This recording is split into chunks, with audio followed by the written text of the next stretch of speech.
Good evening. Thank you all for being here.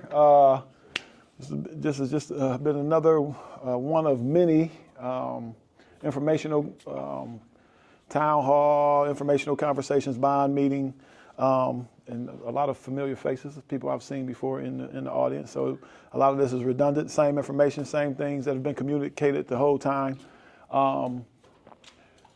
This is a little more informal. We're trying to answer as many questions as possible if people have questions. I say this at every meeting. You know, we expect the engagement to be respectful, and that is demanded, and that will be received and treated that way. But if you want to engage in any conversation or needed questions answered, we'll just be informal. I have the presentation. This is the same presentation that's been since day one. A couple slides added at one of our town halls. A gentleman made a recommendation to add a slide, and we added it in there. It's at slide 18 and 19 that shows the number of years and for the bond, and we'll get to that when we go through it. And then we'll just kind of open it up this way. It'll just kind of open up to questions and answers. Any questions I can't answer, I can jot them down. If it's something that you want me to get back to you, Mrs. L is my assistant. She can take your email information and we can get them to you. Our financial folks for those of you that were at our first town hall and maybe a couple of our other ones, and our financial team who worked on preparing the bond finance pieces with the state and everything, they are at the Michigan Business Association's meeting in Grand Rapids. So the whole financial teams are in Grand Rapids. So if there happens to be something that I can't answer in here, we don't know, I'll be sure to get back to you if you just leave your email and question with Mrs. L. I am Julian Roper. I'm the superintendent here at Mount Clemens. This is in my second year now. I got here last year. I came here because this is where I was sent to be. This was never my plan to become a superintendent. I'm an educator, a child advocate, I guess by trade and by heart. And this is my purpose, is to work in education. I'm from the east side of Detroit, born and raised. Moved to Centerline, 17 years ago or so. So I live in the county. I worked in Centerline public schools for about 9 or 10 years before coming here. I've worked in Detroit public schools. I've been all over in different capacities, but more importantly, I've worked in communities similar to ours and service at-risk community and kids in school districts in all of the work that I've done. And so that's just a quick piece about me. Somebody asked that at the last meeting. I never really get into that because this ain't about me. But that is a quick synopsis of who I am. I got here last July. This July will be year 2 for me under my belt.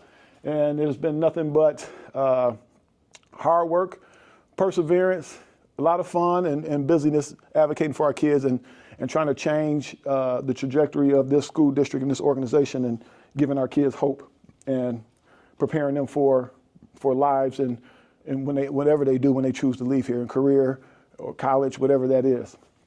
I like to always start with our strategic plan. When I first got here and I met with community stakeholders and members, some of the people in this room were there. One of the things that, including the mayor, when I first got here, our mayor in the city was outward at that time about not supporting the district, and I didn't understand. And so I had to do my listening tour and my research, and went and met with her multiple times and got her perspective and learned a lot from you all in the community about, why the narratives are what they are.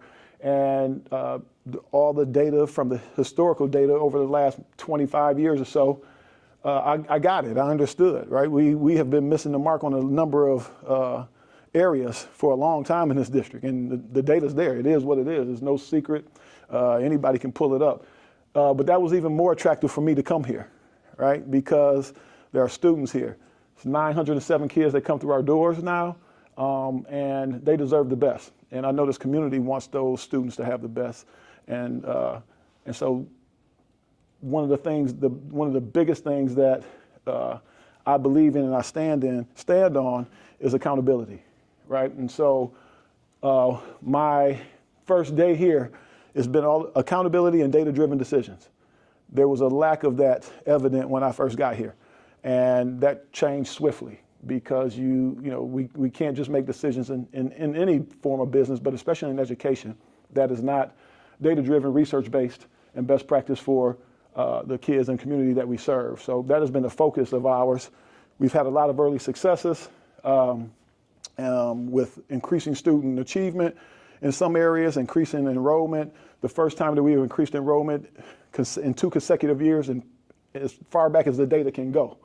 And I hear the topics and conversations, well, we only got this many kids. Well, we got more than what we had when I first got here.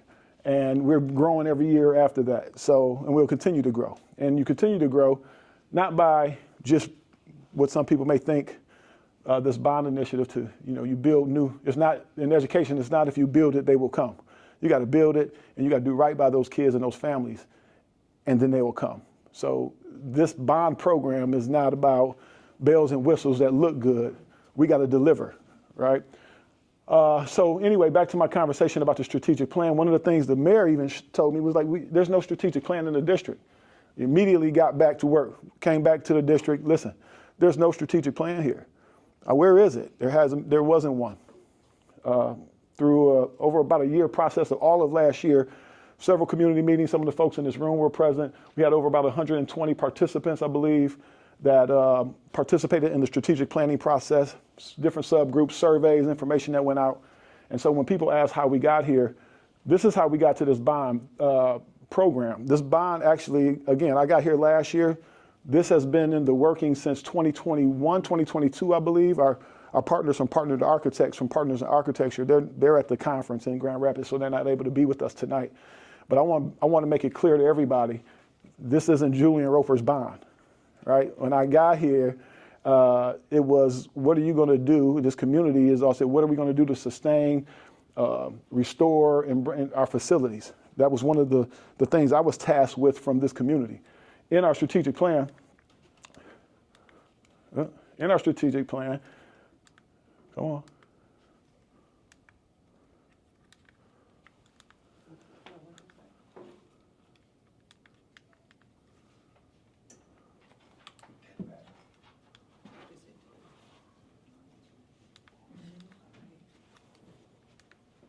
Oh, clear that. You broke it. Sir. Here we go. There we go. Nope. So I'll get to it. If not, can you just push it? Oh, wait, I got it. I got it. Yep. In our strategic plan, and all these things everything that you're going to see here is, again, it's available online. So this is nothing new. This was one of the areas that the community and the stakeholders said was a priority. Improving and maximizing facilities, facilities committee to address long and short-term infrastructure needs, consider a bond or bond extension, improve safety and security updates, building, modernizing classrooms, environments, et cetera, by maximizing financial resources. So I share this because I want to make sure that everyone understands this wasn't something that was on the shelf and pulled out and say, aha, this was feedback that was taken back from stakeholders in this community that participated at that time.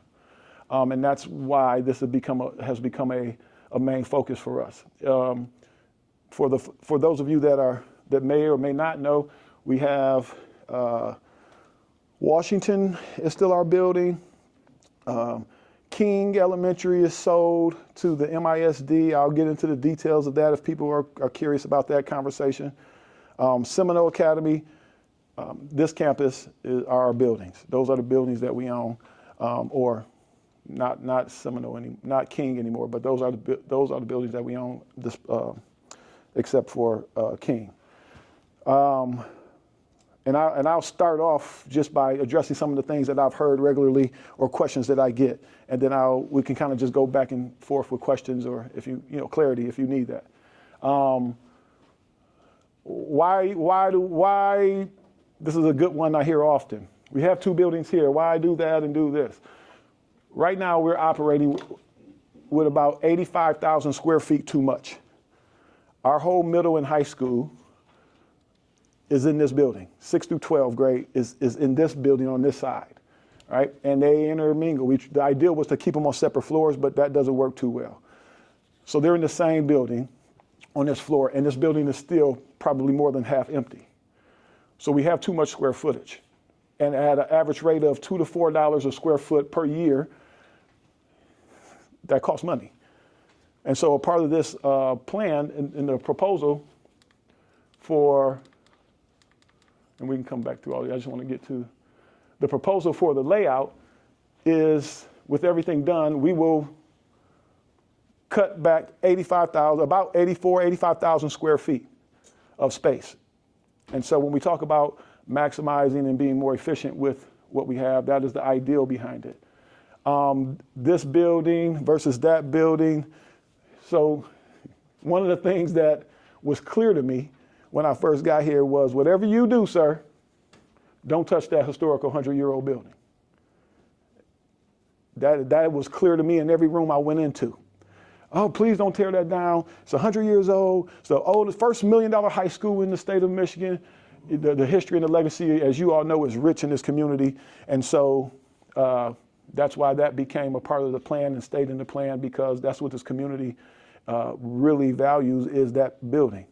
I'll say this to you personally, if this was Julian Roper's bond, that building would have came, I like new construction, right? Like we would have tear down, build a new building. I like new things.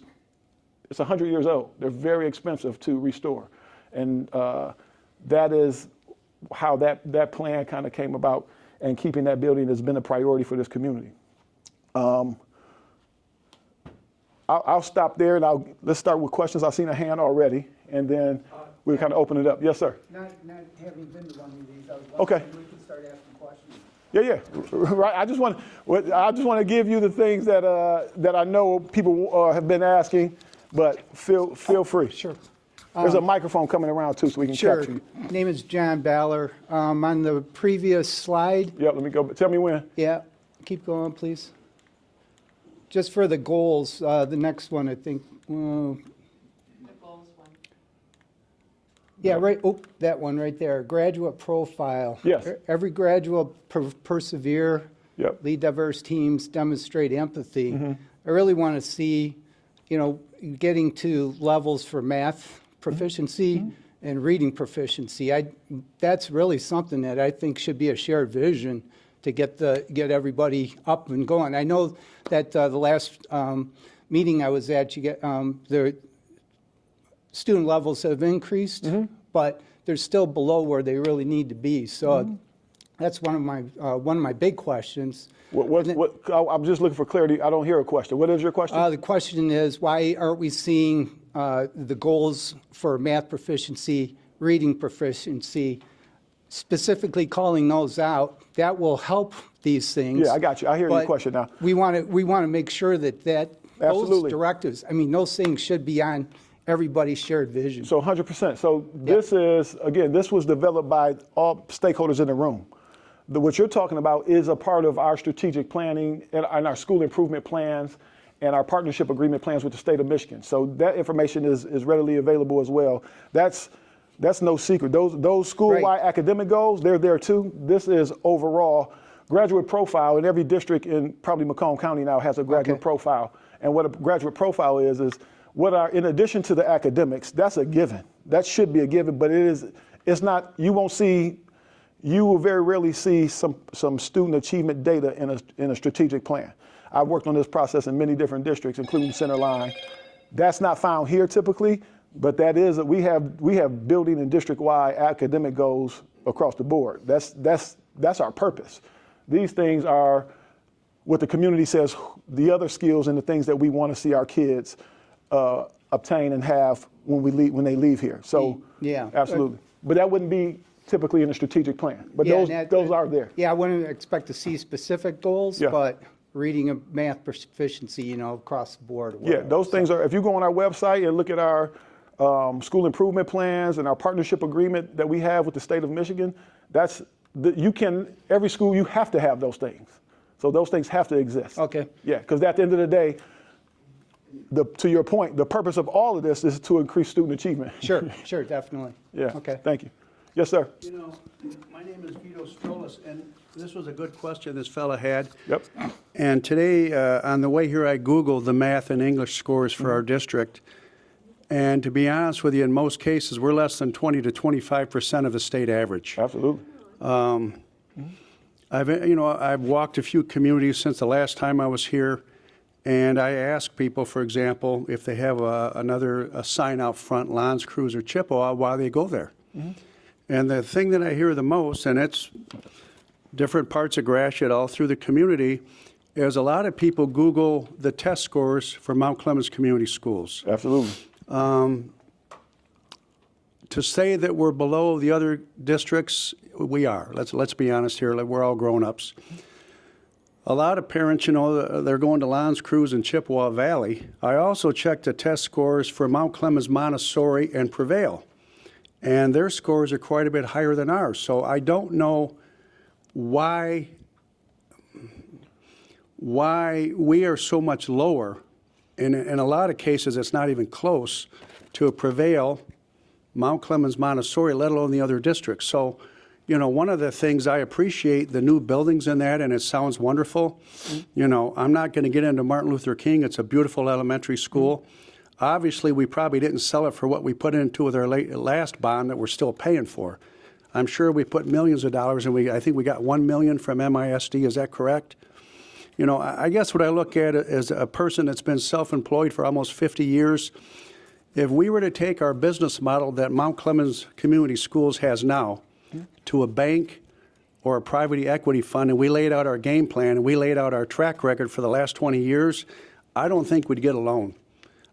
If we were going to try to get a mortgage and we went to a bank and we laid out our plan and we laid out our track record compared to other districts, we'd probably get turned down.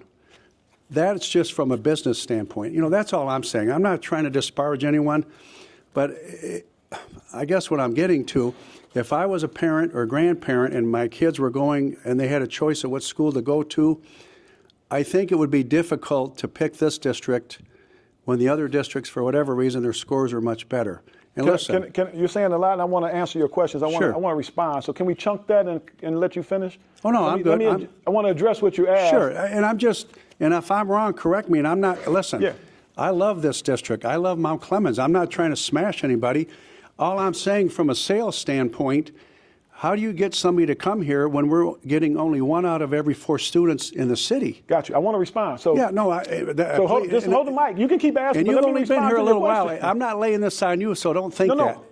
But it is on me because I'm the leader of this district. And I know. And even though I wasn't here for the history that you're talking Right. about, I still feel ownership of it, and I feel No, responsible even that's though I wasn't. cool. So I want to respond, though, because Okay. I want to answer your questions. Yeah. So, first of all, I got to push back on you on the scores for Prevail and Montessori because that's not quite accurate. They're not a lot of, in some areas, not ahead of us, maybe not, but nothing is, they're not light years over us. So that's not a I went true on the state statement. website. Yeah, I got you. That's what they showed. I deal with it. I get it. I get Okay. every school in the county's data. Yeah. So to your point, yes, academically, we are not where we needed to be historically or right now. That's why I'm here. No, that's good. That's So good. I want you to understand, I want this community to understand, that has been going on for a number of years. Yes. Why? I can only assume based on what wasn't present when I came from an emphasis on students first, Right. an emphasis on data-driven decisions, as I discussed earlier, Right. and accountability. Those are some of the three the elements that I didn't sense a lot of when I touched down.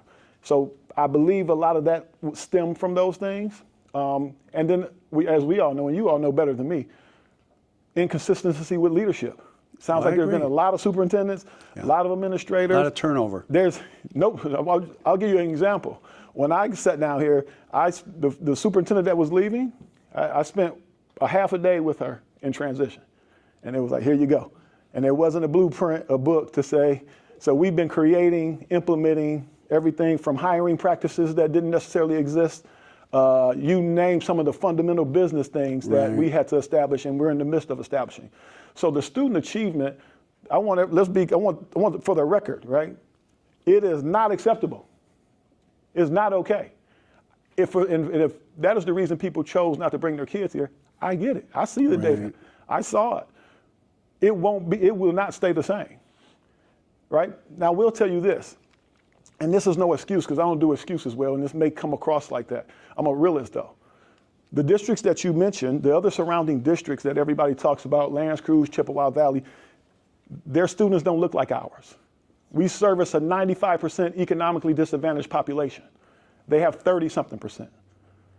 So if you know anything about what that means, all the research talks about the struggles and the traumas that come with an economically disadvantaged family. Our teachers are doing more than just trying to prepare our kids to be proficient on the standardized test. That's traditionally biased anyway for kids that look like ours. Well, All right, so let me finish with that. So with that said, that doesn't mean that a kid coming from poverty can't learn, right? I am one of those kids. I came up in poverty on the east side of Detroit. Dad died when I was young, blah, blah, blah, blah, blah, the whole 9 story. I'm here, right? The resilience and the other things and the other pieces that you can get if you stick with your education can still take our kids places. These standardized tests don't determine our kids' ability to learn, right? So if you put, my wife and I are both educators, highly educated. And you put my daughter or maybe one of my sons in the room to take the same test that a kid who's here who didn't have a quality early childhood education, doesn't have that same structure at home, may not have had the resources, the tutoring and those things, and take the same standardized test. Do we really expect that kid to outperform a kid who had all the resources? So I'm not making an excuse, but that's the reality of what it is. When we service over 90% economically disadvantaged, at-risk kids that have trauma. Why do we service those kids? Because a lot of people in this community chose not to send their kids here. So if some of the school of choice people that took their kids out of this district brought their kids here, we would have a little more diversity and ability, and our test scores would look different. So there's one hand bites the other in that scenario, right? And so who we service right now, our focus has to be, they don't just come and we teach them the curriculum. We have to be counselors, mentors, feed them, love them, to try to help them pass a test. But the failing a proficiency test, when it comes to the academic side of that, because the proficiency, meaning what we focus on instead of proficiency, that's the ultimate goal, because that's the game, to your point, that when you Google test scores, that's what that is, reporting out proficiency. But when we have a kid who may come to us and, well, he was a student here, but this doesn't, he was an advanced student, but we have a kid over here that comes to us in 6th grade. We just had a kid enrolled the other day that lives in the community that has never been to school. They've been homeschooled since their whole life. And they're going to take that same test that you're referring to, that we get judged by if we're impactful or not, as a kid who's been in school their whole life. So while, yes, that's the game that we play because state education standards and finance money is attached to it. But when we have kids that come to us or have kids that are grade levels behind, for us it's about growth, not necessarily proficiency right now. I don't expect our teachers that have a classroom of 22 kids, 25 kids, to take a kid to have the makeup of that classroom is this kid is at grade level, this kid is behind grade level, this kid is 2 grade levels above grade level, and make sure you catch all those kids up and they're proficient on the grade level content expectations in a year. Not to say that them falling behind or not growing is okay, but we want to have growth and gap closing growth, so eventually those kids that came to us with deficits, we can close them and they can catch up. So I get it when, to your point, when people look into a school community, they Google the schools. When they're looking to move, they Google the schools. When I was applying here, I Googled the school. I saw the same things you said, but I also know that there are factors that are not excuses, but that go into that and contribute to that. And that's why we do a lot of these other things, the social emotional pieces and these other pieces too, to try to impact those things, because without a safe environment, physically, social emotionally, kids can't grow and learn. So that's a piece about the test scores. No, I understand. I guess what I would look at, as a property owner in Mount Clemens, Yep. am I better off to have these other schools absorb our students and not be stuck with a nearly $100 million bond, and they would maybe get a better education than they would here? And I think that's realistic. And I don't, I was all for the last bond, save the Clem. We had the signs a little bit before your time. I think realistically, the district has probably failed the residents. I know it failed the alumni, and I think to some degree we may be failing the students, and I'm very concerned about that. And I know, the scores are maybe not accurate for our district, but at the end of the day, it gets back to going to the bank and getting a loan. You have to show the numbers. And if the state's asking us to show numbers and our numbers aren't great, you know, for example, I know we have a billboard, your school does, on Cass Avenue across from Prevail. Now, I don't know about anybody in this room, but if you're ever sitting in there when school lets out and you look at the kids that are coming out of there, there's all walks of life coming out of that school. Walking down Cass, walking home, and some are walking back here to Cass and Gratiot. So it's not like those schools are catering to a certain group. All I'm saying, we, as a community, when we're only getting one student out of every 4, something's wrong. And this started before you. Sure. And I don't want to get into naming names of the school board because there's been certain people that have been there a long time. But I mentioned this before. When we lost 50% of enrollment in 10 years, at that point they should have been sounding the alarms and saying, what are we doing wrong? So, you know, I appreciate your enthusiasm. I promise you that. I appreciate that the track is getting used tonight. There's some type of a meet going on. But I wish this district would have had you 10 years ago. You're on your A game, and I will say that. But I just don't know at this point, you know, if we're like the Titanic here. And I hope we're not. But at the end of the day, that's all I'm saying. I'm not here to bash anyone, and I'm not here to be negative. It's your perspective. I'm just looking at it from a business mode.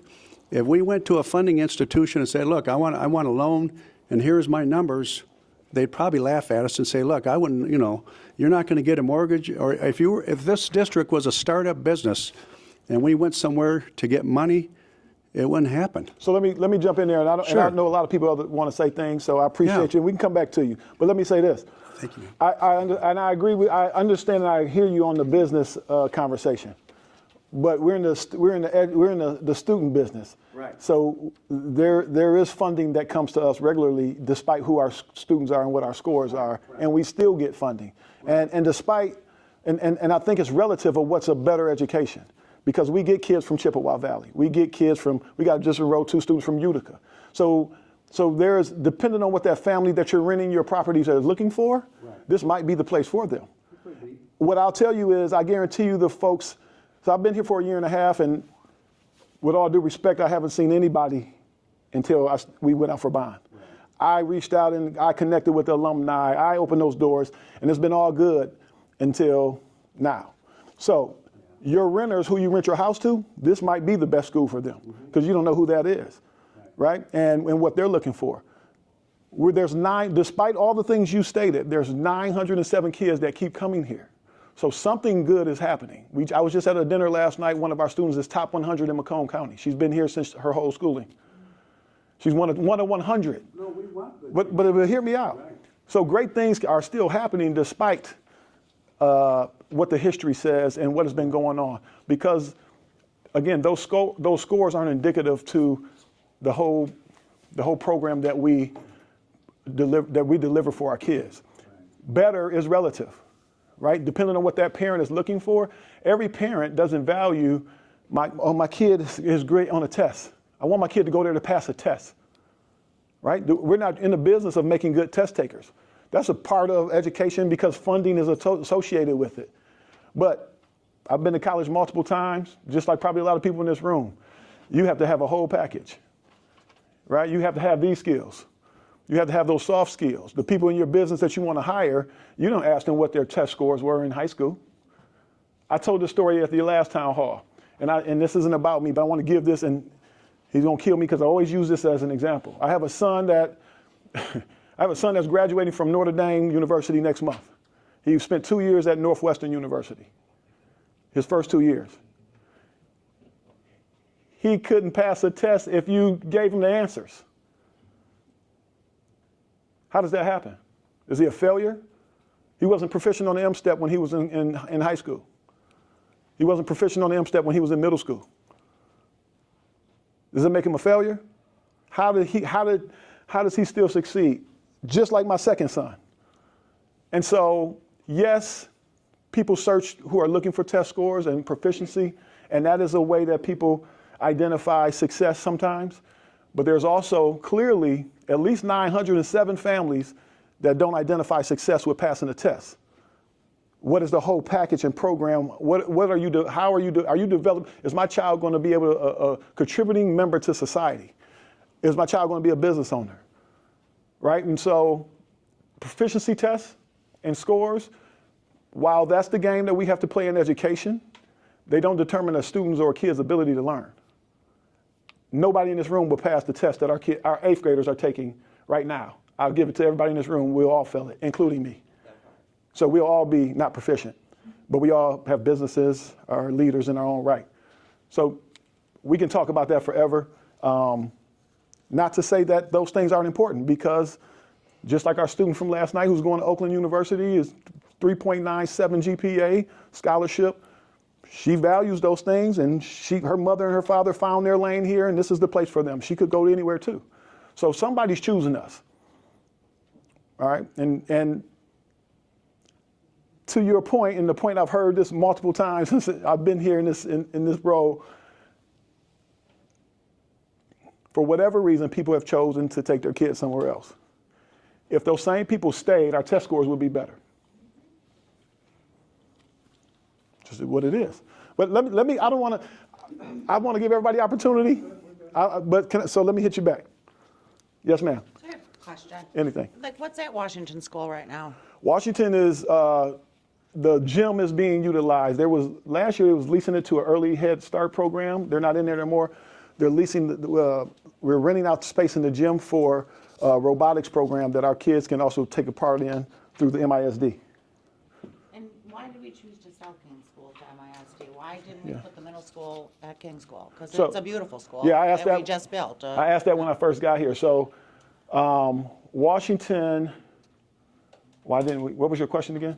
Why did we sell King School? Got you. So when I walked in, a great question. So when I got here, King School, there was already, I was asked that question initially from the community. Hey, can you find out what this is? And when I went back to the board and dug up things and found the reason, because of school of choice and the kids that weren't here. So when this bond passed, community 24 years ago, right? The count was higher. So when School of Choice opened up in about 2004, I believe, where you can go anywhere, I don't even blame that former superintendent, because I don't know if anybody could have prepared for that. And nobody knew that was coming. So, but I get it. That happened, the numbers went down, people went other places. When they consolidated King, and they had to consolidate because we had two buildings that were not at capacity. Seminole wouldn't fit into King. But King's program could fit into Seminole and where they are now. So that is why that decision, from my understanding, was decided. Yeah, I just don't know why the middle school didn't go to King. Middle school didn't go to King. Instead of being here. But elementaries are built differently. It ain't for middle school. I was elementary principal for years too. It's a whole different, the structure, the setup isn't for bigger kids, right? You know how elementaries are. I mean, I'm probably scraping the head in the elementary, but they're different buildings. And I don't want to get into all the reasons. I wasn't here to determine, but I do know that for sure. Secondary and elementary buildings are totally opposite in developed. Actually, some of our people from Plant Moran who works in build schools, I mean, they can speak to that. But that's a fact. But I did ask that question when I first got here. Why is these things happening? And that's why. Yes, sir. Thank you, Mr. Superintendent. Yep. John MacArthur. It's okay. Oh, I can? Yeah. What if I just clip it there? Class president, 1973. Yeah. And my brother. All right, now I'm starting to stuff. Best class ever. Brother Alex here. Some other as well. alumni in here. Class president, 1975. Awesome. So a couple of Huge. former Battling Bather class presidents. Yes, sir. A couple comments, and there's questions interlaced here a little bit. And Vito covered a couple of mine. You had said earlier, if you build it, they will come. That from the famous movie. No, I said that's not true. I'm not so sure. Yeah, my statement was that's not true. Yeah. You have to build it. You also have to from provide the within. program, and you have to do right by the students and the families, and they'll come. Just building it, my statement was just building it doesn't mean that they will come. Just touching upon the community and the logistics of the community. Yeah. And the demographics and everything else we look at. We currently pay the highest millage. Yeah. Combined millage in the county. Yeah, I heard that. And we passed a bond issue not long ago for the library, separate thing. But you have to look at it all together of what the typical property taxpayer is paying. Sure. And it's a pretty high, pretty stout rate. And the biggest part of my bill, like most people's, is the school debt retirement portion of it. And, you know, and being the county seat and having those kinds of things are Churches, are I've an heard, issue. yeah, a lot. Churches, the county government. So it's a mixed blessing Yeah. to be the county seat. I've heard and you that. can find that Pontiac, Port Huron, Detroit. I mean, Sure. they have those kinds of issues. Yep. But the bond issue that Vito talked about from 2001, I mean, there's about $31.8 million left on that, and that's principal and accrued interest. And one of my questions is, because believe it or not, there's a question in here.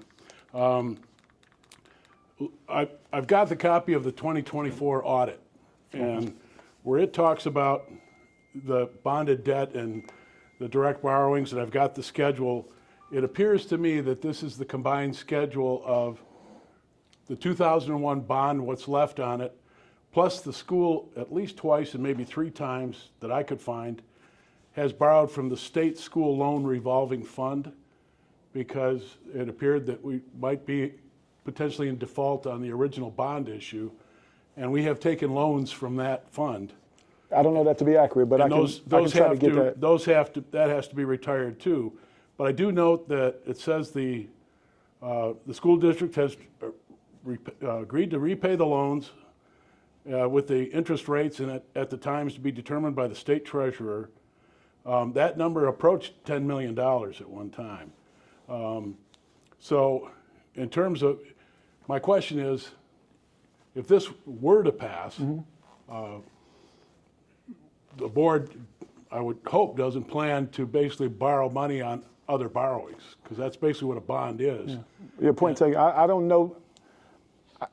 I don't know, and you can hold on to that, but Okay. I don't know that to be true. I can try to get those facts, but Yeah. I hear what you're saying. Yeah, so in other words, the worst thing you could do is pass the bond issue, And then and borrow 3 years into something. it, you find that you don't have the revenue, whether it's coming from the amount per student or the state, to make those bond payments, and you go into default, then you're having to borrow money on top of the money you've already borrowed. Yeah. And- I will tell you this. I don't, in my research of what has happened in the past, I've never heard that we've borrowed. I haven't heard that. And these but- are in the notes to Yeah. the financial statements. Yeah, and I can dig into that, but Yeah. I will say this to that, and I know you got some more questions, but let me say this too. Yeah. And I've said this in a couple other meetings. One of the things, and knock on wood, prayer, whatever you do, but we're also proud, and I need the community to know that in the time that I've been here, we have worked ourselves out of financial deficit, right? For the first time in I don't know how long either. So And the notes Yeah. do mention that and say it is not anticipated that this fund will need to be right. borrowed from So- again. So That That- the that- debt yeah. millage, it says, would be sufficient to satisfy the future debt service. yeah, so that's what the note plan, says. right? But it doesn't mean, we didn't hit it, we hit it before, but. Yeah. you- Does it say I don't when think you it? wanna do Does it that say when again. that? Well, let's maybe Several times. if you I could shoot you an formally email, shoot me an too. email so I can get 'Cause you facts. and I have emailed about Buckhold Other things, Stadium. yeah, I'm the guy that says, how come it's not know. Buckhold Stadium? I know who you are. Yep. It is. And what about Burkhoff? What happened to him? Bill, this whole wing was dedicated to him back in 1967, and I think the last time I saw the plaque or whatever was up in the alumni room. But I'm I mean, not positive. did the wing get undedicated? to No, him, or- no, so let me because we like talked about history. this. We like history. We talked about this. We more than liking history, we respect legacy. Yeah. And so nothing since I've been here has been nothing's undedicated. Just like I talked to you about the scoreboard. Right. And then nobody painted over it for years. It just faded. away. So it's just white. But I can did assure walk you. up there and look at it like you told me. Yeah, I can assure you, under my leadership, and we're not disrespecting any history or legacy here, to the point of that's why we're trying to renovate this historic building. Yep. So and go ahead, I'll let you And keep then going. Yeah. our grandfather was in the first class in the new building, but because we're 5th generation Mount Clemens High Yeah. grads. Let me ask this. Can I, Yeah, just sure, for conversation, from, in particular from you, tell me, because this is what I haven't heard. Mm-hmm. I hear the no side of things and why people don't support. Yep. What would people support? Like, is it just that the community wants to just close this place and shutter it? or does that, because they say they love it, but think so. we don't. Yeah. We're not going to. I haven't heard this. I haven't heard the conversation of, no, not that much money, but if you ask for 30 million, we might consider that. I just heard we don't giving you nothing. We don't want to pay anything. So I'm really concerned for the community because it's like, hey, we don't want to pay zero. So what is the narrative from alumni and that? The data for me personally as an alumnus, and I'm pretty much a constant defender. I have people from neighboring districts that are my age now, and some of them were on half days. Sure. And, L'Anse Cruz wasn't always what it is today. Chippewa Valley was a Class B school, and we had almost 2,100 kids here. And I defend the district. I defend my class from high school, and I'll put the kids that were in my class up with anybody's top 10 in the county. On taking a test or on on whatever skills? they wound up doing. Just academically. Gotcha. And, Okay. I hear you. But I was a big negative on school of choice. Yeah. I think that hurt was a bad everybody. thing. Yeah, a lot of places. To me, people should go to the public schools where they live. Mm-hmm. And it was maybe overly simplistic today, but school of choice, then go to Liggett or go over to Cranbrook or something. But if you lived in Mount Clemens then, You went to your neighborhood and I had school. an opportunity to do a private school. Yeah. And I wanted to go with my other kids to the high school. Sure. That's what we did in 1969. It's a long time ago, the age of Aquarius. We did that in 1997 too, when I was a student. So. Yeah, peace. But the numbers you were asking me. I mean, I think if it doesn't pass and you sharpen your pencils, I mean, do I think the community would support? I think the right proposal, and I'm not sure this is. I'm not a big supporter of the site plan. I think you could do more with what you have, and maybe energy-wise shut certain areas down. But I think you could reconfigure what you have. And I'm fine. Fred Roskop and I were swimmers. If you want to get rid of the pool and make a middle school cafeteria out of whatever. But the pool has been closed for 20 years. Long time. Yeah, so I'm not getting rid of the pool. We're not getting rid of the pool. The pool's been rid of for a long time. I play in bands that would like to use the auditorium. Yeah, it's just because vacant acoustically, right that's now. a great room. Well, So, you wouldn't have been able to play in that auditorium until we just put a roof on there Yep. to try to save it because that's what this community told me they wanted. Yeah. But it takes more to the roof Sure does. to have that building up to par. It And sure so, does. Yep. again, Yeah. I agree with haven't heard the conversation of, I've just heard no, not come back to the table. So I'm really concerned for the community from that perspective. But I will say this, passing or not, we'll still be here. It just won't look the same. So then we'll probably be in town hall meetings if for some reason, God forsake, that I have to be in the seat when the decision has to be made to take away one of these monumental historical places, right? Because we can't continue to pay for vacant buildings that don't have kids and are not up to date with efficiency, lighting, heating, cooling, et cetera. Yeah. So I pose this question to the no's. Then what?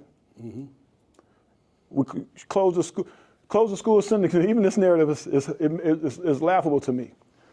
Close the school and send our kids to Chippewa Valley and L'Anse Cruz. You're going to be paying their taxes. You're going to go here for free? So we don't want to pay taxes here, but close and let us go to Chippewa Valley. They have taxes. You got to pay for their schools. So I don't know what the narrative or the thought is. So for me, it feels like it's something greater. Like it got to be something else because you're going to pay wherever you go. And if you go to any of those surrounding schools, you're going to pay probably more in school taxes. So is there something greater going on? Yeah. I don't know. Not necessarily. I don't have the numbers like that, but I'm just saying, like, you might. we ain't pay going more, for free. You might pay less. But let me say this and be clear. We ain't going nowhere.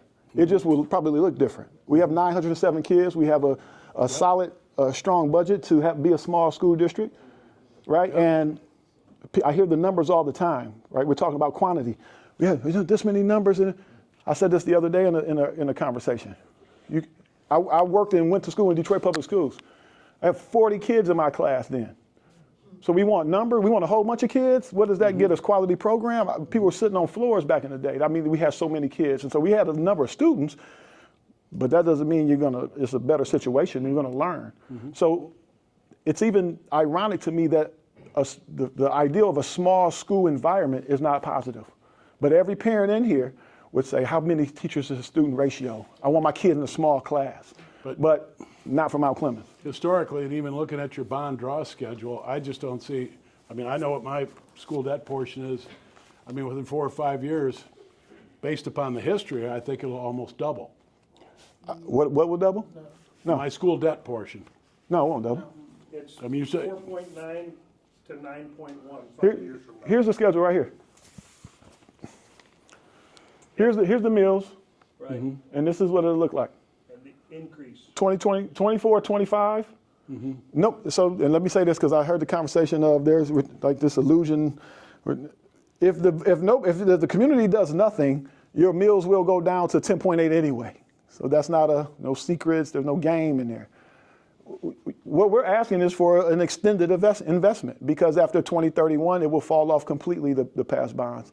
But we're asking to extend it. We're asking to go until 20. But 171 million is a big number on a small community. I mean, that's perspective. I mean, I hear You're you. asking a lot Yeah. from the few because of so much tax. We are asking a lot, not me. Yeah. We are asking a lot. We, Yeah. we, This ain't my Did bond. I say you? This is Okay, our sorry.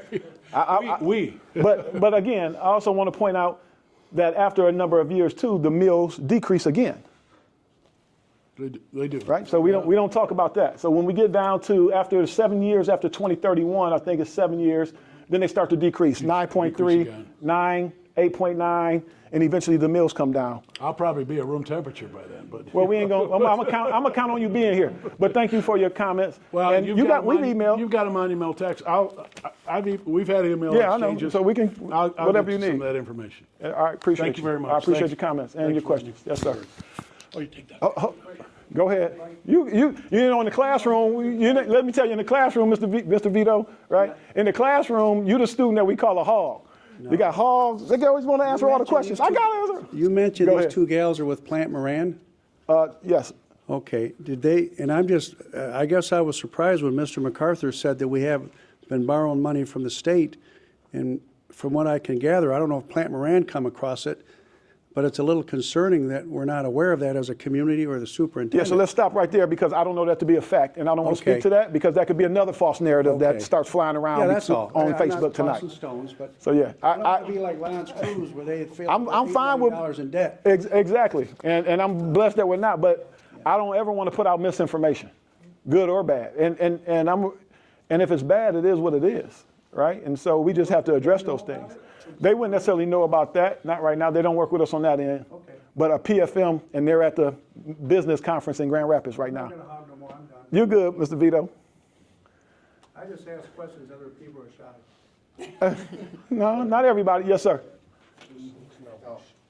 Here, All right, just talking to it. that's right. Tim Rickert, 82 graduate. We been met the there other 60 day. Years. You got your Michigan stuff on. Yeah. Yeah. Homecoming court did better than you guys. I think. We didn't have one of those things. Quick question I see on some of these charts. It's not money. In a way, it is. It's not. But I'm looking at one of these statistics here. That whether we give you a 50 million, 92 million, whatever the bond is, what I'm seeing here is attendance. You've got 30% of students only that come here 90% of the time. You can miss a day every 2 weeks. And I had math here, I could do the thing. It's, so that's, what I'm saying is, we only have a 30% people that can, my money is going to so many that don't show up. We only have 30% that can come here 90% of the time. So that's allowable that every 2 weeks you're missing a day of school. To me, I'm old-fashioned. That's 90%. Yeah. You can't even get 30% of the kids to come here. Yeah. So let's. So let where's my money going to if they're not here? Yeah, so that's not completely accurate, but chronic absenteeism is an issue in every district across the United States of America, and you can do your research on that. I actually was an attendance agent in my previous years and to service and impact those things. As a public school, you work with and service whoever. We work with the county when kids are chronically absent and families aren't sent in their school. There's laws that you have to send your kid to school, and we have a referral process to the county prosecutors for those parents that are not sending their kids to school. and are considered chronically absent, but more importantly, we try to intervene. I'm gonna give you another perspective. The day from our day, even my day, and I'm younger than you, I know, but even your day, my day was even different, because here's why. When it comes to attendance, when I was sick, unless I was bleeding blood out of my face, I had to go to school. Especially now, post-COVID, if a kid has a cough, the rule is to stay home. Stay home, stay home, stay home. And even when you're out sick or you're suspended, it still counts as an absence, even though it's excused. And so there's a lot of different factors that are not as relevant right now, but chronic absenteeism, just Google it. It's a phenomenon across the country. It's nothing unique to us. But we service who walks in our doors every day and give them the best we have and that they deserve. We must be real sick because it's twice as low as the surrounding areas. And who are the surrounding areas? Chippewa, the Lance. They're not 90-something% economically disadvantaged. Barely 60%. We only got 30%. No, they're not over 90% economically disadvantaged students. Do you know what comes along with that? I'm just saying that it doesn't, Do you- to me that doesn't matter. I hear you. My money is going. That may not matter to, and it's not an argument, but I appreciate your comment, but that may not matter to you, but it does matter on this side, because for a number of reasons, people miss school. So I appreciate your comment. And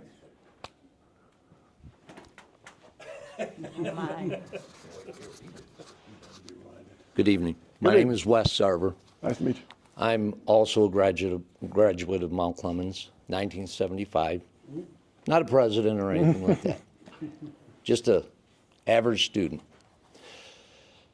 My question is, or what your question was to us, Yeah, if not this, then what? sure. It's a tough question. And a lot of it goes to cities in general who have a city to speak of, a Right. downtown area. And what's happened here, I've lived here my entire life, is people move in, there's families, everything's great. We have a huge amount of students. We build buildings for that. After these kids grow up, a lot of them move out. Sure. Parents stay. We don't have the base of children that we used to have. We don't have new families moving in. You know, we have some, okay. Now that veto's written to somebody, but go ahead. Okay. No, we have some, but we don't have the I number got you. of That it children used to we be. had at one time. And those that are here, as we've already discussed, aren't going to school here, a lot of them. Okay. So the question remains, well, what do we do to change that? Well, some of us old folks need to move out, maybe. But the truth is because of school of choice, that needs to become a positive as opposed to a negative. And what I'm saying is Can you elaborate on that? What do you mean by what that? I'm saying is that it's not just academics. Absolutely. And I think you know that. I think there's a reason, because along with the as you put it, the children going to L'Anse Creuse or to Chippewa don't look, and children might be the wrong way to put it, they don't look like us as a group, right? Disadvantaged children, Okay. right? I think that's, okay. I I may hear what not you're word saying. it properly. But what other problems come along with that situation besides not having the proper education and not being able to pass tests? In other words, whether it's real or not real, people want their children to feel like, well, are they safe? What are we doing to address and make them feel like they're going to get the education they want, they're going to be safe while they're doing it? And I get the school part. By the way, I'm like you. And they're not going to like this historically, but I'd take this building over that building anytime. For me, one day I'm not going to be here. My memory is going to mean nothing. Right. What is going to still be here are the children that are going here. Okay, so that's how I look at it. I got you. Can I respond to your question? But I understand the history. Yes, absolutely. So you made I think I want to make sure I understood what you were stating or asking about is more than the test, and I appreciate you saying that. Yeah. So the other factors that contribute, our school building, when you talk about safety, we have the same exact things going on as those other schools that everybody talks about. The same exact thing. Mm-hmm. We even have less things going on recently. Read your newspaper. And so things happen everywhere, right? God, knock on wood, if you believe in God, no, you're not supposed to talk about church and state, but I'm a believer, not going to pray something. There are crimes and violence that happen in every school. I mean, we have, God knows what happened in Oxford. I mean, that's not happening here. Things happen everywhere. There's fights in schools every day, everywhere. Not even every day. We don't even have fights every day. But there's a narrative that there is. There's a narrative that those kids that we're referring to, our kids, are violent or is not safe here. It's safe here. It's safe here. Ask the 907 people that send their kids. Now, every school has issues and discipline issues, right? These kids are grown right now, and they think they are, and they're doing a lot of things that's different. But overall, I work and came from Detroit Public Schools. We're safe. My former school district, it was in Brightmoor Community, was at one point the murder capital zip code in the country. And you can still have a safe environment. And so despite some of the trauma or the things that our kids may come with, they just look a little different at those schools. Because let me give you a perfect example. Just because kids are at these other schools or they may not be economically disadvantaged, everybody in here's children, including ourselves, has issues and has trauma that has to be addressed and hopefully supported in school. So we have the same programming. We do the same social emotional concepts and counseling, and we go over and beyond. So some of our kids' needs and families' needs are greater, but when it comes to when the kids hit the building, it's no different than any other school. I came from Centerline for 9 years. We get the same exact things going on. And they got higher test scores. But it's the same exact cultural things that are going on. We have diversity. And when you have a diverse community, when you have kids in general, you're gonna have misbehavior, right? Mm-hmm. I'm afraid to ask, I could tell these two right here in 75 were kicked out of school at some point for breaking the student code of conduct. See? They want to talk about that. I stayed in school on school days. That's what you're getting. You looked up those 1973 records. I see you in the discipline book from 76, 5, and you were suspended a couple times. This road here was thrown out. But She knows. I won't make you say anything. But no, to my point is, we deal with the same things with our students that everyone deals with. So this is safe here, violent incidents. I want you to know, too, Yeah. that to some degree, I understand schools today, their hands are tied to a certain degree. I think you touched on that a little bit, right? You got paddled, huh? But Mr. Jackson, we looked up to this guy. Yeah. But you know why part of that was? We didn't want to mess with him. We didn't want him getting in our face. Absolutely. Right? Sorry, sir, but he's a great guy. He did a good job. Oh yeah, once you mature and you grow up, you say, wow, Nelson Jackson, what a great guy. He was great for the school. And I mean that with all due respect, I really do, because that's important. That's the kind of person you want walking your halls. Yeah. Making sure that kids are doing what they're supposed to do, going where they're supposed to go. Sure. And that there is that, at least that sense of feeling, hey, not just that you belong here, but that you can You're walk the safe, halls yeah. and feel good about So let me ask you this. If that was true, do you think the people that don't send their kids here would bring their kids back? Because our little Nelson Jackson's right here. This is Mr. Ville. He's our current absolutely. principal. I do you think think it's that very the people that don't bring their kids here would, if that was true, which it is, Yes. you just Okay. don't know that because nobody stepped foot in this building until we start talking about a bond. Mm-hmm. And we give tours every day. So if that was true, do you think the people that don't send their kids here will bring them back?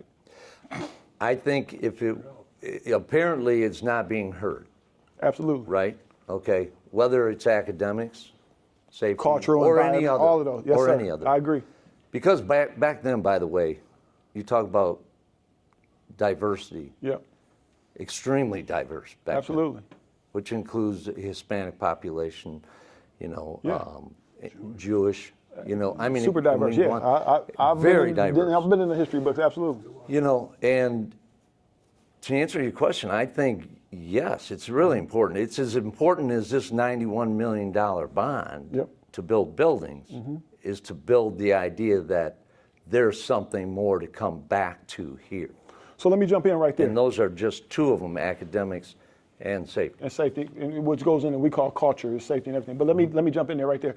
To your point, one of the let's remember this, and so when people lift these things in these conversations, and then when I answer them and it's not the response that they think it is, then we go into another narrative and now we're playing whack-a-mole, and they don't have facts.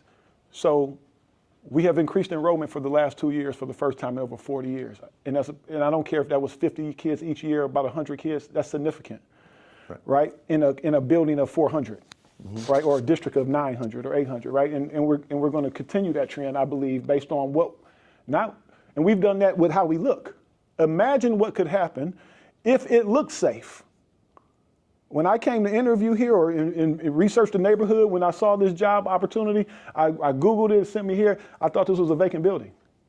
So I wonder how many people that don't even step foot in the door to see the discipline, the safety in the hallways, the culture, the love, the high expectations that are now here. How many people don't even step in here to see those things because of how we look out there?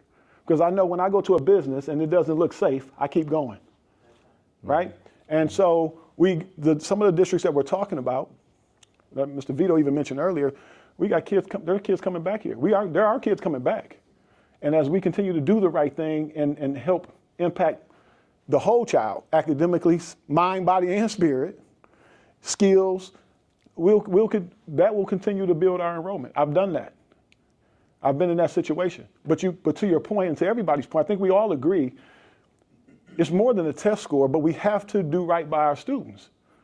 And so and this is what I need the community to understand. I'm a data-driven person. You have to be in this work in any business, but especially in education, right? The data from the history is, when I saw that, I said, whew, people are like, oh, you sure you want to go work there? Because of what it was. So I'm not negating that. That happened. Now what?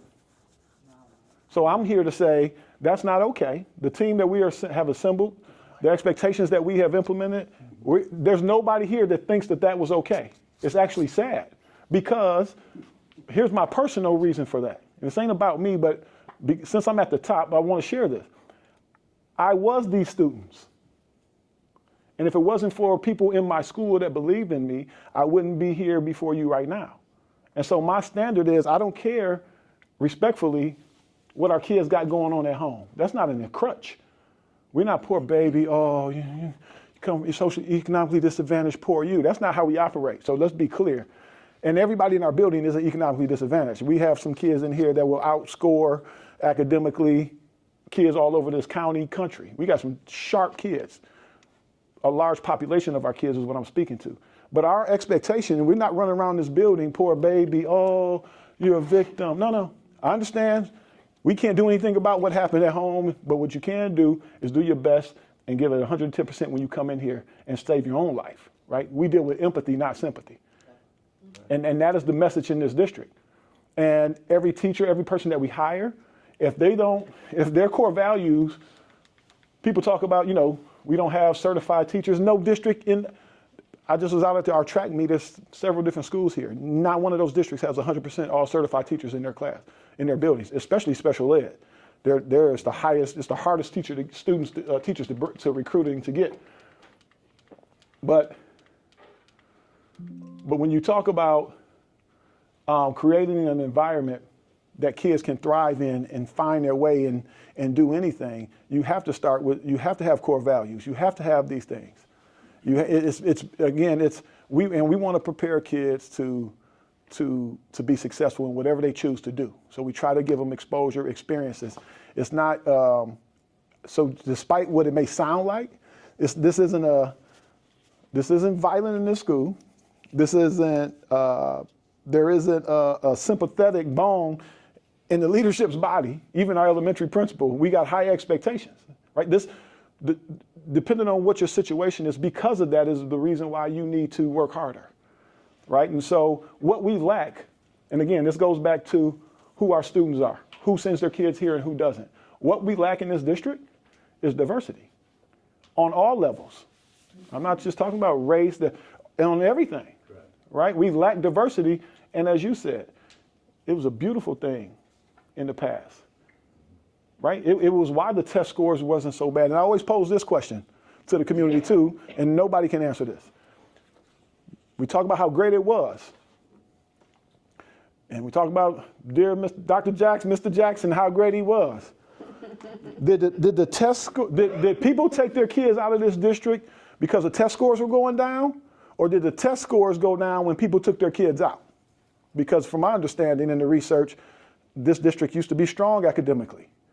So what came first, chicken or the egg? Like who? So but there's an impact to both, but we can't have it both ways, right? We can't say, I'm not shopping there. Oh, you guys do bad business. You don't have no numbers. You don't sell anything, but I don't shop there.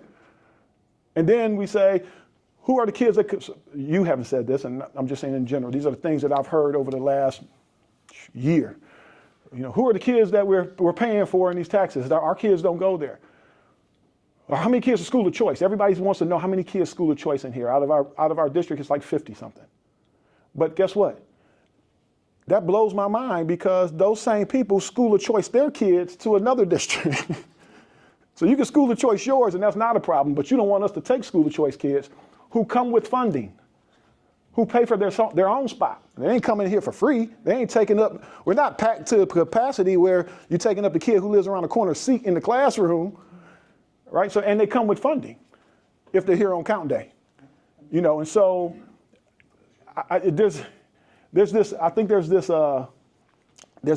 cycle that is eating itself. And we got to be honest about why that's happening. And I understand the why, I understand the history, I understand the data. The data's on if you've ever been in my office, the data's on my desk right now. Anybody who's been in my office knows that's where I start. If we're not talking about increasing student achievement, we're not increasing better experiences for our staff, for this community, and if it's not data driven, we're not talking about it. Your opinions and feelings, you know, you got a right to your feelings, but they don't make you right. Right? We have to still, and what I don't want to do, and what I feel confident in, as the leader, superintendent, as a man, as a person, this plan that has been presented is sustainable. What I don't want is 25 years from now, if this passes, they're saying that old superintendent did this stupid. They should have turned the football field this way. They didn't do this. And so I believe, and we believe that this offers a sustainable where we can even grow or even be highly efficient with the amount of students that we have currently. But we can also expand if we go to 1,200, 1,300 kids comfortably, right? Nobody could imagine what was going to happen when School of Choice happened. I love swimming pool too. It was my first job. I was a lifeguard when I came home from college at Chandler Park Family Aquatic Center. Still exists today. That's where I learned how to swim. But I value that. But people don't, it costs almost $500,000 to maintain a swimming pool a year. But we want programs in the classroom. You know, we want a small class ratio, teacher to student ratio, but we don't got enough students. So I'm in all of these communities and conversations. I don't know what people want. And I've yet to hear, like I said earlier, my concern for this community, which I'm a part of now, forever. My concern is, it's different than Lance Cruz. And what I mean by that is, you know, when they went for their $300 million, the people that were saying no said, no, that's too high, come back with another number. I haven't heard that yet. It's just no. So I'm concerned that we can't even ask for $1. It's shutter the doors, close it. We got 907 kids here. We're just gonna throw them out? And so I think we gotta, as a community, we gotta do some soul searching. And I'm saying, as long as I'm here, hold us accountable. Be here, come to board meetings, come here, ask questions. be involved, because right now what's happening is there's a disconnect, and so there's a lack of trust.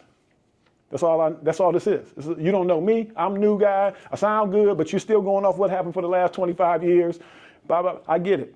So it's the speed of trust, right? How do we try to build that trust? And I talk with the team about this all the time.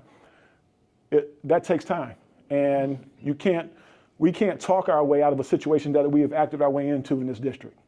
So we have to show you all, and that's what you all are saying, and I get it. But in the meantime, how do we keep taking care of empty, vacant, historical buildings? It's a balancing act that we're trying to figure that out, and so, I just don't know. But I do know for some of the families that we don't get, they won't step foot in here because of how it looks. It doesn't look safe.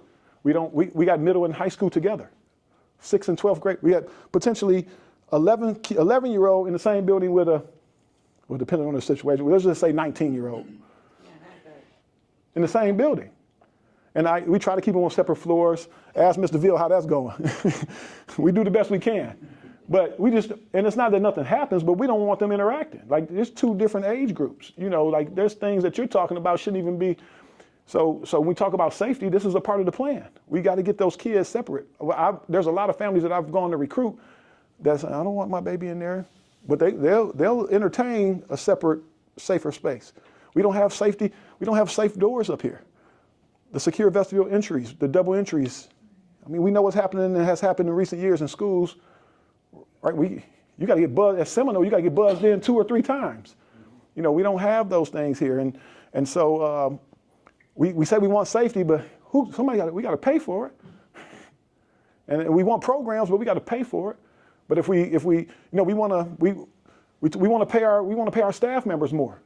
But if we got to maintain buildings, we can't even compete. Like, we want all certified teachers in our building, but they can go down the street and get $5,000 or $10,000 more dollars. Where are you going to go? We could potentially pay them more if we weren't draining money like a boat in some of these other buildings that don't add any value. And so something has to give, but ultimately we're not going to give because we're hiring and we have a staff that's not going to give up on the 907 kids that still come through these doors. It just might look different. So in the event that this is on the record, everybody recording, in the event that this doesn't go through and changes have to be made physically, I need everybody to support it. You can't have it both ways. Any more questions? Somebody mentioned something about King School. Yep. Did you ever answer that? Yeah, so King, here's what was going on. Yeah, good question. King School was sold, I hate to even say sold, but it is what it is. It was sold to the MISD intentionally for $1 million with the caveat that, and I understand that, we paid all this money, mind you, we're talking 25 years ago. This district hasn't gone out for a bond in 24 years. They were the only district out of 21 in this county that has done that. I was in Centerline, we did 2 in like 3 years. We're the only district that has not gone out for bond. But to that point, King was sold to the MISD for $1 million intentionally. The MISD is very supportive of us. They know there's a need for us here. Mike Duvall, the superintendent, we meet regularly. We're in a partnership. They're very supportive of us. And that's who we sold the building to. But there's a contingency in there, a clause in there that at any point in time, we can buy that building back for the same $1 million. Right? So in the event we come up with a special program or something, or we increase enrollment to the point where, we can buy that building back for that same $1 million. So what we didn't want to happen, what I also hear the community saying, especially the people that have been around a long time, and I don't want to get into this, but I understand that we used to own Prevail. We can't sell it to the competitor. We can't let a charter school come and get King. And now we got a competitor that we sold. I'm taking my business from McDonald's and we build a Burger King in my old building next door. So, so I feel, despite that being a new building, new over 25 years ago, 24 years ago, I feel that was the best decision that we could do with the situation that we had without trying to maintain. When I first got here, boy, we still own that building. I was getting bashed. Like somebody needs to come cut the weeds, and the grass was growing, and so it's working out now. But we have that opportunity and that option. Again, I understand that was built. That was with the bond money from 24 years ago, and then just even the thought of that. Try not doing something to our house for 24 years. Try not to upgrade your house. And I understand also people say, well, we could have, there wasn't mismanagement of funds, and touche, I get it. I've seen it, it's on the data chart, it's there, but it's not gonna happen now. It hasn't happened this year, it won't happen next year, not as long as I'm here. Just a quick question on the 1924 building. Yeah, Probably the architects know the answer to this, but Yep. was there a price given for just getting rid of the Blanche Fraser windows? I can't And those are answer the you. ones with the funny tops to them and Yeah. everything. And Yeah, instead of right doing here. a historically correct window, Right. we did these energy efficient things that look terrible. I don't know if they're not here tonight. I know a no. bunch of people that would, if nothing else, they would vote for the windows. Yeah, there was an assessment. There was there's five. even Well, before there's five. Even before I got here, there was assessments of the facilities done, and all that work. That background work was all done through our architects and everyone involved. But I don't know that off the top of my head. I can kind of answer that. Oh. If you look at Redford Union. Yes. And their renovation, their outdoor facade is very similar to ours. That is, I believe that was done by Partners in Architecture as well. And we did tour that building during the bond process. So it will be somewhat similar to that. And it's really exceptional what they can do to restore that cast front. And there's a Lance Cruz school on South River Road that has the old style historically correct windows that are more energy efficient than what we have. Yep. Thank you. Thanks. Did I see a hand over here? Okay, we go there, and then we'll come back to you. Yes. Yeah. I was going to ask, I haven't seen what the projections are for the students, as going forward. Yep. And are you right-sizing this building so you can get 1,400 Yes. students in? Yep.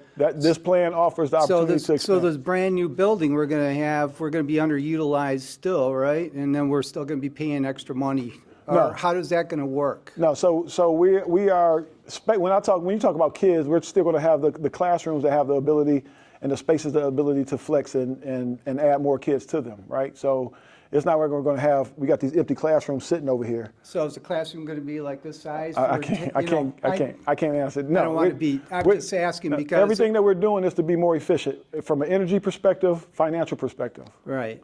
So if all the plans that you're making, which sound good, they take off, are we going to be looking to have to build another school or something like that? This plan. I know it was listen to set me. before you got I said here. this early. No, it wasn't. Okay. They were working It on started. it. Yeah, Yeah. but this plan is to be sustainable. I said earlier, this plan is we don't want to look up and say 24 years from now, the district didn't make good decisions and didn't do what they were supposed to do. And that's why there was opportunities for people to use their voice and give input. But when it comes down, there are professionals and experts that have been a part of developing this plan. This isn't the school sitting Sure, back. right. We got architects, we No, I have understand. financial, we have people this is what they do for a living. Right. Plant Moran, I don't want to put you on the spot. What school districts have you worked with in Macomb County? I mean, probably all of them. Yeah, all of them. Yeah. And so the research and all of these things are. Go I would ahead. just say, This is Miss Blocker. She works with us with Plant Moran. oh Lord. Sorry, it's being recorded, so you got to. I will say that one of the charges that we had when we were hired, was to help the district with a long-term sustainable plan and look at their current real estate spaces and make sure that they could educate the students that they currently have in the building and make sure that the plan allows for that, but it also allows for growth. And what we're not trying to do is have a building that is not utilized fully. The state likes for buildings to be at an 85% utilization rate. So when we look at that number, we want to make sure that we have the classroom spaces and the support spaces to support that with growth. And that is what the plan will show, that we will continue to develop with partners in architecture and the design team, so that we're not having wasteful spaces, but we're also allowing for future growth. So to your question, we won't be coming back to the community asking for money to build another building later because we've outgrown this one. Okay, so like 15% utilization, that would only allow for you to go up to about 1,100, 1,050 students. I believe this building right now, if it was at full capacity, could hold over 2,000 something students, Right, but the new- 3,000 students. Right, but the new school, the middle school that you're gonna have, and what other changes you're gonna make, if you're at 900 right now, you're only allowing for another 15% up above that. No, this building will stay. It will be, It's gonna be a gym. no, oh, you're talking about the gym addition. Is that what- This side that we're Yes, in yes, is, yes, yes. will be the gym is. You're Yeah. talking about the high It's in school. the grass Yes, yes. field. I think Yes, she's yes. referring to the high school, Yes, that's what I'm referring Okay. to. Yes. the historical building. Yes, yes, yes.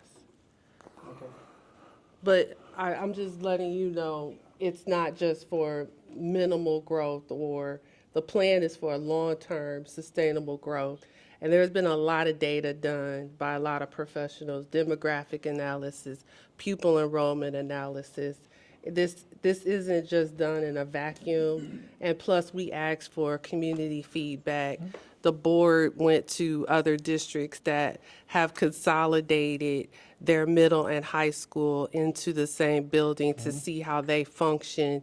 And this has been a process that's been going on for over a year now. No, To plan for today. 2021. Yes, that I've been involved with. Oh, me, yeah, me. So the projection for the students, for this new building to handle, the new setup, what is, So, it's gonna be whatever number, it's 85% of what so your we can, maximum so you're gonna I think off the top of my head, I think the number that we would like, I don't even want to put a number out there, but I know, let me just say this, I know we can have 1,200 and still be solid. Okay. Yeah, so about, all right, that sounds about what the numbers that you're talking there. You might be better at math than me, but Yeah, I need to get my calculator. Class of 80. AI. Class of 80. Chat So- GPT. I was gonna, You're an alum too. oh, yeah. Okay, all right. Yeah, Mr. MacArthur was my swim coach there, so that's why I'm a little sorry to see that pool has been, Yeah. gone to waste. But Agreed. anyways, there was also something, this part of the building had all of the shop classes and such in here. If we're gonna tear this down, put up grass, and then just have a gym, where is that going for the students to come to? Yeah. So the skilled trades is, yeah, we're still, Yes. those things are still being built in programs in the other building. Okay, so Yeah. there are And- labs in there and such? Yeah, or- there's going to still be we're not getting away from that. We're actually trying to grow those programs. No, even I more. never had any lab classes over there when I Yeah. went to school. It was all over on this side. So Yeah, I was wondering, where are those So facilities? we're still skilled trades will still be here. It's still in the plans. That is what this in our strategic planning. That's what this Okay. community said. We want to offer skilled trades. Okay. That's not going anywhere. Okay, good. That's, Yeah. I'm only familiar with these. Yeah. I didn't know about that, and I should probably take you up on a tour. Yeah, for sure. But the other thing that I was going to ask is, you ask what are other plans? Just don't say no or whatever. Well, if that MLK school is available for $1 million, you can tear this down. Sorry for the plaques that won't be there, but if you tear this down and then just make the high school, you got a gym that's already there. You can set up your culinary. You can send the middle school over here that's being underutilized. Yeah, How you're can that doing work? sending middle school to King? Yeah. No, we talked about that earlier. It's an elementary school. It's not designed for a middle school, secondary. No, but it could be refurbished or whatever, couldn't Can we it? talk about the buses too, because that was, the buses? And, yeah, so I don't want to get into the weeds of all No, that. but you'd ask, if there's any other ideas. is there? Yeah, and again, I want everybody to know all of those things were considered Right, prior to this. right. So there's not a thought that you can have that somebody didn't bring to the You table. offered, Yeah. to say, hey, what is your plan if you just say no? No, I'm saying my question. That question is, commitment to the school district, Yeah. what is the plan? Well, the other item was this new gym. Yeah. We already have an old gym that, I don't know if you've changed that in the old school, this current gym. The one upstairs? Yeah, Yeah, That's that's not- still there. that's still there, not being used. We didn't use it this year, we used it last year, but Okay. it's old. It's 100 Oh, years it old. definitely is, yeah, no. It's like Hoosiers. I don't know how attractive that's going to be to a kid that wants to come and play basketball. And I want to play Coming here. From where I went to school, I didn't even have a gym. Yeah. So that would have been beautiful. Gotcha. You know? So Yeah. that's all I'm saying there. I got you. I lost my thought. But anyways. We could come back. I might come back to you. All right, let me go back here. He was next, and then I'll come to you. Okay, I go. just want to clarify one. Yes, sir. point. Put the financial thing up there again. I know, and you were talking about trust, Yep. and the first year our taxes go down about $100. Okay. Depending on your house. Yeah. Depending on the value of your house. Right. Yeah. But then it steadily, the word is increase, right? So by 2030, 31, we go from, well, let's say 29, 4.9 mil to 9.1. Increase 4.2. So how are our taxes going down? Our school I'm bond trying to debt. understand that. Our school bond debt. We have to pay that, right? This is Don't what we it have to is. pay that number? That's the increase. Yeah, that is what it is. Right. But this is what it was, and it would have been paid off in 31. Yes. Correct. We stated that. But our debt's gonna go up. Every year I pay $1,500. You're saying because of modest house. what already hasn't been paid off. Right. Right. I pay $1,500 on my modest house. And that's at 4.9 million. You don't pay $1,500 for this, Just for the school debt. for the school debt. Your school debt, 7,000 yeah, I got you. total. Go ahead. 4.9 to 9.1, up 4.2. So my taxes my debt, school debt, will almost double. I don't want to misspeak, but I hear what you're saying. I see I'm the just numbers, saying, what look you're at the saying, math, but I don't yeah. know, I can't speak to what that, A lot of people are what on the fixed pay, incomes yeah, in what, this town. oh, 100%. And it's What that gonna be pay tough. looks like. It's gonna be a struggle. Can you speak to that? Can you try to explain that? Yeah, I'd love to hear how that Yeah. explained. I am not the financial advisor, but what I will say from what I understand, I apologize, I just said something. That this is your current millage right now that you're paying this year from 2024 to 2025 is 11.8 mils. Next year, and that's how we're able to get a decrease to the community. For 1 year. Just let me finish my thought. The next year, it will be a decrease of 1 mil. What the district is asking you is saying, please keep this decrease of 1 mil and save. It's on the pamphlet, $50 or whatever it is per year, per your household, whatever you pay. They're asking you to keep that same millage rate at 10.8 instead of, because this column shows with the bond, if you said yes, they're asking you to vote yes to keeping that 1 mil decrease for all of these years. For a longer period of time. They're asking you for that. If you said no to the bond, you're going to decrease next year to 10.8. It's going to remain at 10.8 after that. Then it will decrease, and then in 2031, you won't be paying anything. So all the district is asking you, it's no funny math. All they're asking you to do is, please keep that 1 mil decrease for us so that we can invest into our buildings, into our programs, into our students. That's what they're asking you. So you would keep whatever this 1 mil decrease is for your, based off of your house value, you would keep that same decrease for years instead of it just dropping off here. And then when the district needs more money, this is what all districts do across the country. Plan Moran, Real Point, we manage billions of dollars of bonds.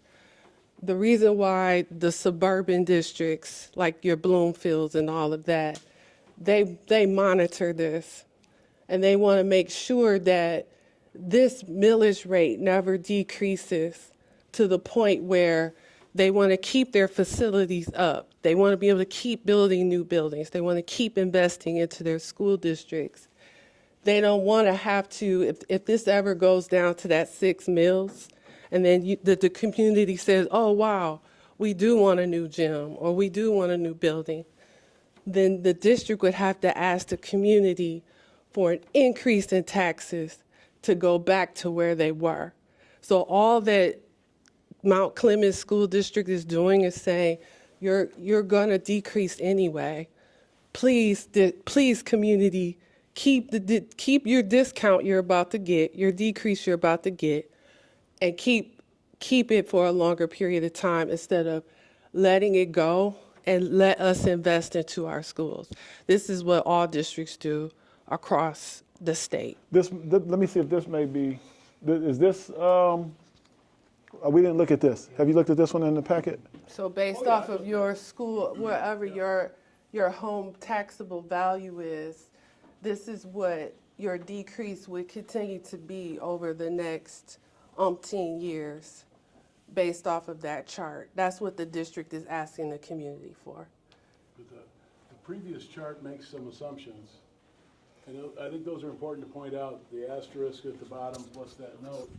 I mean, it's dependent upon several factors, any one of which could change and can change the numbers. So, I mean, you're banking on that staying the same. It even mentions that school bond loan amount, And that fund that I was talking about. Yeah. At PFM, the financial advisor has been to multiple of these meetings. Yeah. These numbers are very, very, very, very conservative. So they factored in, they do have some factors down here, but it is very conservative. It's not being very optimistic. But just overall, the district is just asking the community, please accept your 1 mil decrease. They had board meetings where some people were asking for a 0 mil decrease. And they would have asked you to keep it at 11.8. We recommended no. We know that eggs right now, I went to go buy some eggs. There's $5, $6 a dozen. District, let's not ask for a 0 mil. Let's just not do that. The community deserves a tax break. So we recommended to drop it to this 10.8 because it's gonna drop there anyway. And then that's what we decided to do, ask the community to vote for. Does that Well, get yeah, I don't understand why you have a column there that says increase. Because it's saying that you're at 11.8 No, he's talking about here. He's Over here. Yeah. I'm explaining. It's just it's a math. The column I understand is this one because that's what we're voting for. That's what we're asking the community to vote for. But it's simple math of the increase at 6.13. You're going to increase at 4.667 mils. That equals $3 million. That's what this column is showing you. So the impact of the mills on the amount is how you can still get the number down. So it's not increasing, it's just taking that mill for a longer period of time. Is all it's not increasing. I know what your you're saying though. taxes. If you He's did seeing it- this number that says increase. That number It says Right. increase and he's looking at a higher number. $40 million increase. I know. But and look, it but is look, So that's confusing. not true? but look, so, It's true. yeah, We're not saying it's not true. but It's saying between without and with. That's Right. what the difference is without and with. Okay, I'm just confused that if you go $5 million a year to $10 million a year, how does it, and if you, It's- but to your, It's saying if you don't pass the bond, and if you do pass the bond, this is the difference. right, That's all. right.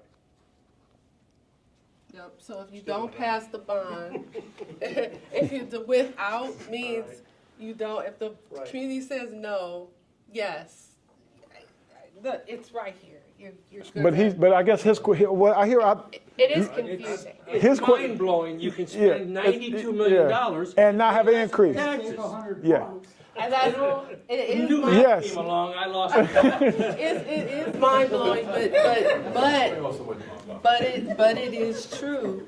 You will decrease in your taxes. You'll never, my mind For can't the whole work time? like that. No, can you go back? Yeah, I know that. The time. I don't wanna All right, miscommunicate. that's fine. All I'm saying is, if you look at without the bonds, yes, come, next year, your mills will decrease by 1 mil.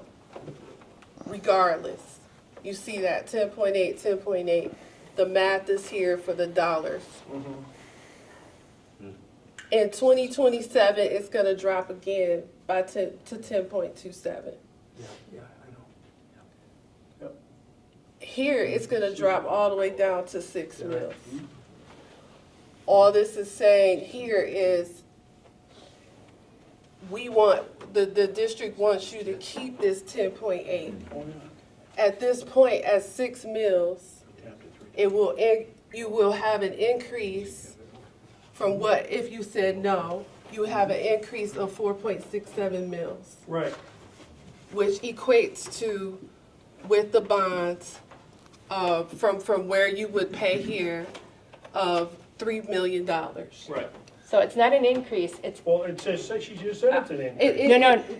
no. Hold on, Ms. Let her go. It is an increase if they said no. That's right, I want you to understand, That's it right. is an increase. If you say no, right, you would drop to 6 mils. right. The district's asking you to keep your 10.8 mils. If you say no, yeah, exactly. Right. They're So asking keeping the mills is how that number, the number looks as an increase. Correct. And most districts, when they go out for bonds, they look at this. This is how they make the decision on when they go to the community to ask for a bond. This is the exact chart every school district has. And they see when the mill is about to decrease, because they're paying off these bonds throughout the years. Yep. You're And there's a thinking, point. you're thinking though that it's doubling your taxes, and that's not the But case. there's some point where Right. everyone pays it off, because they're paying it. And at some point, oh my God, we're about to have an opportunity to go to our community. They're used to paying these same taxes every year. We have an opportunity to go to our community and ask them for, keep paying the same taxes that you've been paying all these years, but with you still paying those taxes, that generates dollars for our district to do more positive things for our school district. And that's what is happening here. Did you get your question answered? Not really, but that's okay. No. No, Okay. it's fine. So let me just say this, and I want to keep it moving, but thank Yeah, you. no, yeah, keep. So the increase that you see there Yes. is because we are keeping the mills where they are, to 10.8. It wouldn't be going down like it would if you said no. I understand, So you're that- just extending the loan another. Right. So that's what makes the amount look higher, Okay. because of the mill is not going down anymore. But your taxes do decrease. And it's not fuzzy math. It's being smart. Your district is being smart with an opportunity to decrease the taxes, but they're asking the community, you're already paying this amount already. Here's an opportunity for you to decrease, if you go to the next slide. You can decrease here and keep this decrease for more years and allow us to generate those funds to improve our district. Right. That's It's what is just- happening. Most people in this room are Mount Clemens residents, and they know that their taxes are higher than any other community around Yeah, yeah. us. And That's why it's tough for some people. I know, it's tough. it's not great. It's tough. When you hear that you could, so here's the bottom line from my lens, right? When you can have, what I hear some folks saying, when I can 6 years go to pay nothing, why would I invest in a school district that I don't even participate with? But this is your school district. This is still in your community. And when the same conversation we had earlier, when people Google to go live somewhere and you don't have a school district, there's an impact there. When you look at property values, there's historically an impact there on what happens to property values that do and don't have a school district. So the investment is invested in yourself. This is your community. The thought of not having a school district, or I don't know a thriving community that doesn't have a school district. So maybe we don't want to thrive here. Maybe we just want to survive. I don't know. And I know a few of you, I don't think that's the ideal. But if we want to thrive, we have to have a school district. And we already discussed the changes that the school district needs to make. And that's what we're doing internally. But I don't know too many communities that are, but let me just say this, the facts. Out of the 21 school districts in our county, we're the only one that the community hasn't invested in 25 years. That's a fact. If you're okay with that, I don't know what I can tell you. Yep, he's been patient standing up. He's going to hit you in the head and me. And then we'll come here. And basically what you're saying is that any healthy community has a school, and the mills for supporting those schools Absolutely. that are between 6 and 10%, generally. I don't want to get to the numbers, gang. People are paying taxes for their schools. Okay. In every county, in every school district in this county. Because what I'm hearing is that in order for Mount Clemens to have the school and offer the opportunity, that we, just being honest, we're all looking, hey, in another few years, part of that burden of higher taxes than the rest of the community is going to be back to where we're like every other community, except for our schools need money. Okay? So exactly, right. What's the cost of that? So when I'm looking at that, I'm saying, okay, just when I'm thinking I'm going to get out from under this one, they're going to come back and say, hey, we need this. Right? And so now we're going from 21 years from now, we're going to just be tacking on more, and I probably won't be here either. But the point is that it makes it more difficult to grow a community for people to come here. That everybody knows when you move to Mount Clemens, you're paying a higher tax, right? And I get what you're saying. It's a vicious circle, right? Because if you don't have good schools and you don't have the tax, you got to look at both sides. I wanted to ask you a different question off this. All right. Because I think we kind of beat Hope that I up. can answer. Many years ago, we had a King Academy. Some of the people here will remember that. Okay. It was a school where it was basically a business. Somebody, I think it was out of New York. Somebody might remember it. But Edison Project. or Edison yeah, Project, I heard about that, right? yeah. Okay. So my kids started out there. And what I want to know from you is, what is your strength?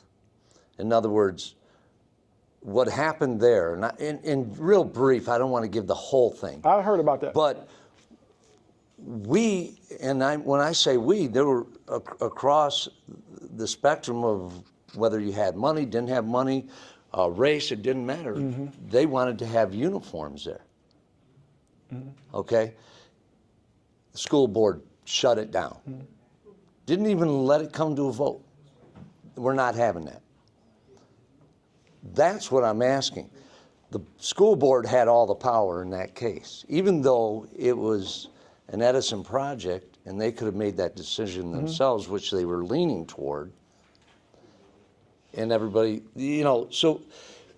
What you asking me? You don't want to know about me. What are you asking? I want to know about you. I want to know what kind of strength you have. What do they had the power to hire you. They have the power to fire you as well. Yeah. It's a relationary thing. Yeah, sure. What relationship do you have that they're going to trust if we decide? I'm not saying you should do that here. Yeah. That's not what I'm saying. But if you decided to, would they give that power to you to make that decision? That's a great question. So I said this the other day, and I say this often. It's a few of And I'm asking these supposed questions because whether I like it or any of us like it or not, we don't know whether this vote's going to go through at this point or not. Right. So Absolutely. it's good to know the other thing, because the other question is, what is, and maybe Plant Moran is here, maybe they could answer the question as to what community around here voted something like this down, and where are they today as a result of it? Well, I can tell you this. No community around here had ever offered, not in any near future or recent times, that I've already looked into this with them and other our financial people. This is a situation because of the dynamic that pretty much very rarely ever exists, where you can have a meal decrease and ask for that. That's why it's mind-blowing to you all, because 91 million, 92 million and a decrease doesn't make sense. Because it's been 24 years, because of property values and a number of other factors, we are in a unique situation that there is no comparable where somebody's been able to offer a meal decrease. It's either been a zero or an increase. So that's to that. I've already done that research. To your question about the board, so there's a few board members, current board members in here right now. And I say this all the time. Because I hear people have opinion about the board and board member and for historical, whatever, and to each his own, and you have the right to have an opinion. Since I've been here, despite all the things that I've heard, the board has not, and we're doing a lot of great things. We've added a lot of great things. I actually had the principal here, and I had some of their presentations up to talk about some of the things that we have done, but we'll be here all night at this point. But it's important that the community, you all know what has been impacted, what has been added, the programming, the offerings to our students in a year and a half. So I'm saying that to say, to everybody's opinion about the board or whoever, this board has not said no to anything I've brought to this table. As long as it's research-based, as long as we got the evidence and we have community input, student input, they have not turned down anything that we've tried to bring. And so that's what I'm going off of, my data with them, despite what may not have happened in people's opinion. My data with them, the information I have, is that they're very supportive of the things that we're trying to do to give our children an opportunity to compete with people all around this world. And again, it's not going to happen overnight.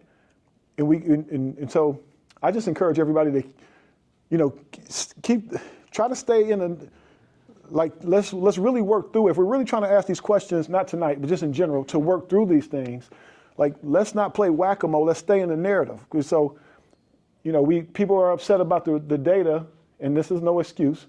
But we use the business analogy. But what business turns a profit in a year, right? Businesses typically have about 5 years before they got to show a profit, right? I own a business. I understand those things. So this is no different. But then when we make that point, or we address that, or we say that, then now we change the narrative or the conversation. Okay, on to this. So I'm saying all that to say, there is a business to what we do. But as far as educating our kids and providing what this community needs, the board has been nothing but supportive to anything that I've offered. So my strength is advocating for kids. That's my strength. My strength is leadership. My strength is relationships. I don't have a bad relationship, and I think that's because of transparency and honesty, right? It is what it is. Even when we mess up and we fall short, telling people, just put it out there. It is what it is. Nobody's perfect, and so, but more importantly, I think my strength is the strength of this district, which is building an environment where kids can thrive, no matter who shows up. We're not an application school process where we pick and choose. Unless you're school of choice and you got a bad record, then we're not accepting you. But whoever walks through our doors, if they live in this city, we got to meet them where they are and meet their needs. And so I think just serving is my strength, and data-driven, research-based, and accountability. And that's what I would say as a person and as a superintendent. Two things. Yep. We did say no to one thing, and that was when you wanted to go out for the bond, a year ago, before. Yeah, that's So we the did say point no. taken, yeah. But can you just, for 5 minutes, have Mr. Veal talk about the things that are going on in the high school? Because I think the strength that he brings to the high school is outstanding, and the things that he's done at the high school You're being I called think out. will allow I wanna people just to see. Go through your thing real quick, your highlights. I think it'll allow people to see the changes that have been made, the positive things that have happened. And every quarter, the district brings the principals in to do an update and bring in their numbers, their actual numbers of the positive changes, behavioral, attendance, those type of things. And so if you come, when's the next one? The next one will be what? Probably in the end November? of the school year. We just did one. It'll probably be in the beginning November of next year. Yeah. of the next school year, they'll have another update. We just had one. You can go to the YouTube channel and check out the video, and you'll see all the information. But if Mr. Veal can talk about it, it was outstanding. I heard him at the school board meeting. Yeah. Yeah. So we're having some struggles getting that up, but Oh, we got it. Miss. See what's going on. Just real quick. I just wanted to say real quick to answer the gentleman's question in the back. Hold on 1 second. Go ahead. Yeah. So to answer the gentleman's question in the back, on the board in 2022, we had partners in architecture go through each building and give an assessment as well as how to accommodate those buildings if we did want to upgrade them. It would have been about 10 million just to take it from an elementary to a middle school. So it's very, very expensive. Well, but 90 is not everything. 90 is not one building. So the other thing is I don't want anybody to ever think that the school board doesn't keep the community in consideration. Anytime there's been an opportunity to refinance, we've gone and done that. We've saved this community 1.8 million. A lot of people don't know that. There's a lot of things happening from the school board perspective that they're really trying. And this opportunity to have this decrease was for a short amount of time. And we knew as a board that we could go to this community and say, hey, we can decrease your taxes, but we need your support so we can build. And I'm someone who grew up in Chesterfield. That last bond that went out in 2000, there was no development to the north of us. So when you see that development from 2000 to now, there's no way we wouldn't have lost families. I mean, everybody was moving north. We sold our property as an investment. My grandfather bought his property in 1972 at 24 in Gratiot. No one could have ever predicted that Chesterfield Township would boom the way that it did. It's an investment. That's why we need it long-term. Investments are for the long term. So that's where I'm at on that. Real quick, just for people in the room, I want to introduce Mr. Pittman. He is our new athletic director and pupil accounting coordinator, and so I just want to introduce him while he's running around the track meet. And, track meet outside, but thank you guys for coming. and he lives in this community. He's 5 minutes away and 4 minutes away. So he's just another newly hired stakeholder and invested in our community. 4 minutes. Wait till the spring, I can ride my bike. Like David with a helmet. All right, so good evening, everybody. I'm Principal Veal, principal of the secondary complex. Thank you for coming. I know there were some questions and some comments about data. And to someone's point, I believe that was you, Jamie, talking about Q3 increases. So we do a quarterly update. So I've been fortunate enough to do these with positive information each time.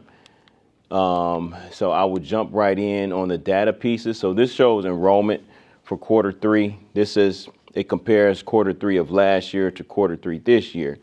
So just 3 students, but we're going in the right direction for middle school. For high school, a much bigger gap. We went from 171 to 226 students. This touches on some student achievement. I measure that by measuring the percentage of students that made the honor roll from last year to this year. We went from 24% to 31% for Q3 in high school, and then for middle school, we went from 17% of the students to 25% of the students. This touches on, I won't go into too much detail, but some of the things that we've done in order to make those increases. This is my first year here, and coming here, I noticed the need for tutoring or academic intervention program for students that have below a 2.0 GPA. Nothing was there for them. So what we have in place now, we have a partnership with Single Family Living Organization. They previously did tutoring at the library.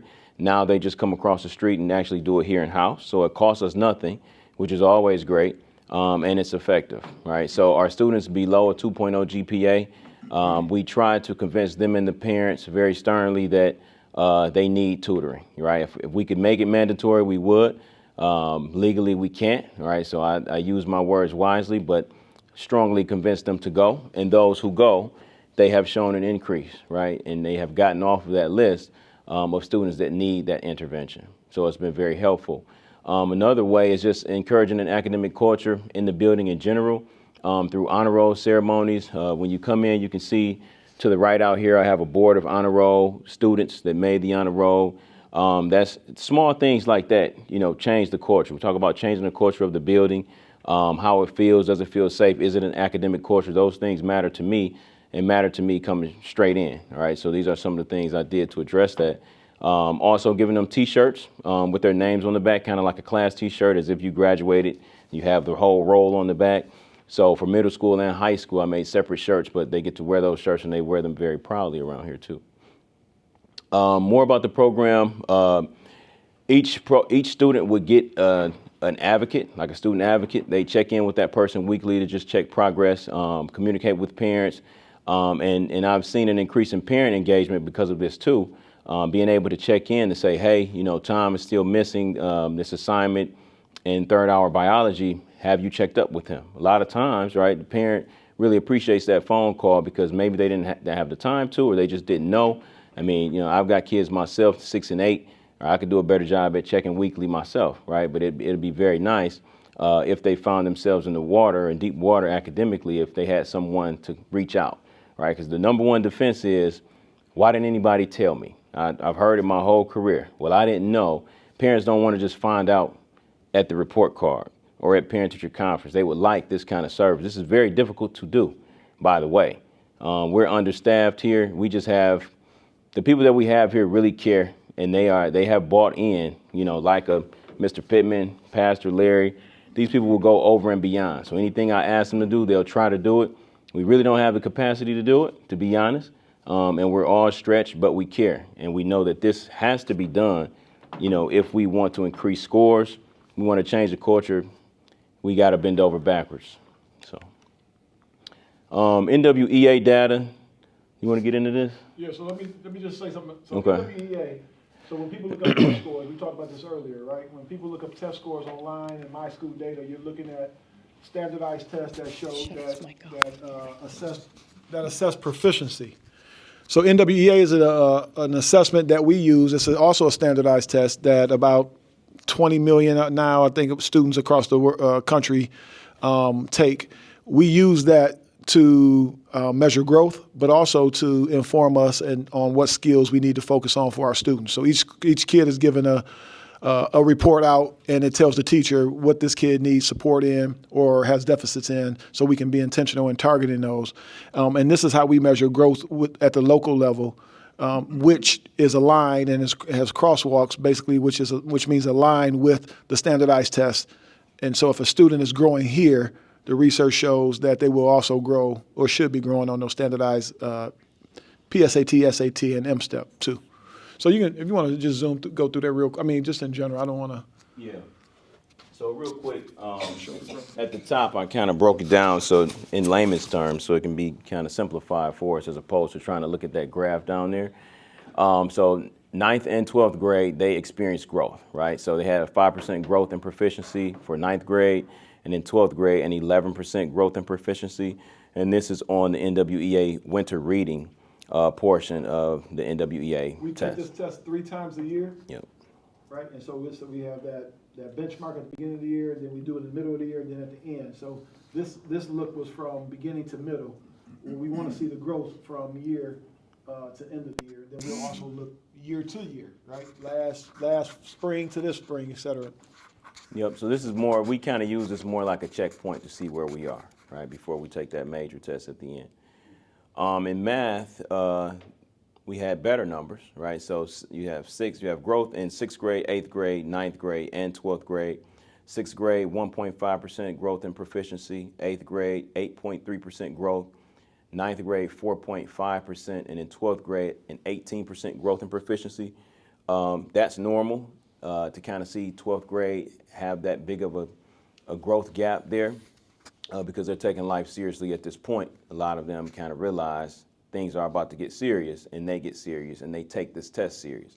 That's the other thing about the test, right? We have a variety of different students that are taking the test. Some of them might be sleepy, some may not be taking it serious, some may be in the 6th grade and wondering why they're taking this test 3 times a year in general, right? So again, creating an academic culture, putting emphasis on this test, using incentives, talking about the importance of these type of things, and making real world connections. We're actually in the testing window now, so that's something that I'll mention tomorrow, is that we're having bond conversations and the crowd wants to know about your test scores. Like they don't understand the weight of these type of things, but that's our job to convey that to them. And we're doing a better job at doing that as well. So we kind of talked about that, and he talks about all our principals do it. We talk about attendance. We show the numbers of chronically absent, right? That's what we track. We look at that from quarter to quarter to do a comparison to see if our interventions are working and having an impact on those. We've had some success there. This was from last spring to this spring. Go ahead. Same thing, chronically absent for high school. You can see the decrease in the quarter 3 to quarter 3 this year. And that's not a percentage, by the way. Those are numbers, actual numbers. Actual numbers. And so these are a lot of the interventions, and I don't want you to have to go through all of these. Okay. But unless the audience wants to see this, do you guys want to hear this? Okay. Yeah, I know you're at the board meeting. Okay. Yeah. But No problem. but I'm all this, and thank you, Mr. Veal. But I want to say something. Everything. Go ahead. Yeah, keep scrolling through it though. All the I want you all to know, and you asked what do we do and how we're going to do it. We use data to inform everything we do, right? And this is an example of that. We do a lot of these things that also feel good, but if they don't have an impact on student achievement or they're not intentional with trying to impact truancy, tardies, whatever it is, it's intentional to try to support our kids from a holistic approach. We're not in the environment. These are our kids that got scholarships already earlier this year to South Carolina. Our students on some tours to different businesses and manufacturing and plants, our skilled trade piece and exposing them to careers. And so we're really in this community said that we want to develop the whole child. We're not just trying to develop someone to take a test, and everybody's not going to college. People who have skilled trade is just as successful too. And so we're in this, this unique situation where we are trying to just prepare them for whatever they come in these doors and want to do. We're going to try to build on that. But everything that we do, I think, and this is important for you all to know, everything that we do now is intentional. It's not because of anybody's feelings or we think it should happen. It's research-based, it's data-driven, and it has a purpose. And it's important that everybody understands the purpose for the things that we do, not just because we're doing them. We're not celebrating kids on the honor roll just because it looks good. No, but it also has an impact when the kids see themselves up there, the ownership of the building, the pride that you all have as former bathers. These kids have it too. And I'm gonna say this last thing. For any, and please pass this message to everybody. For anyone who is, and I understand people's personal reasons and financial things, and I get it. But I can promise you, I've been here for a year and a half now. Mr. Veal's been here since September or July this year. I guarantee you, if it's easy for people to not want to support this because you haven't stepped foot in this building and spent time with our kids. You wouldn't be able to say no. I don't care what it costs. If you spent a half a day in some of our classrooms with some of our kids, they're great. They deserve the best. Unfortunately, some of them have been told that they don't deserve the best because of reasons out of their control. But I promise you, if you spent 5 minutes in a classroom with our students, if you came to volunteer, you would have a problem not supporting anything for them, no matter what the cost is, because they're our future. They live in this community. They're going to be here.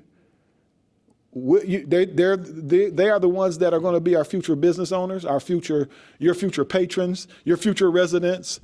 These are your students. I guarantee, for the property owners out there, I guarantee you that the people you rent your house to, their kids probably come to our district.